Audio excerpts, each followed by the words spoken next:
Kaibigan, parehas ba tayong nahihirapan dito sa pagbukas ng mga sardinas? Yung iba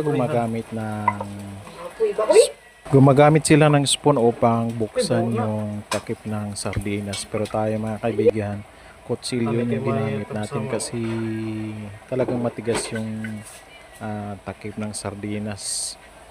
Pero sa katapos-tapusan mga kaibigan, natuklasan natin na yung inopen natin na takip ng sardinas ay easy open pala. So, laking tawa natin dito sa ating mga nararanasan. Hindi pa tayo masugatan.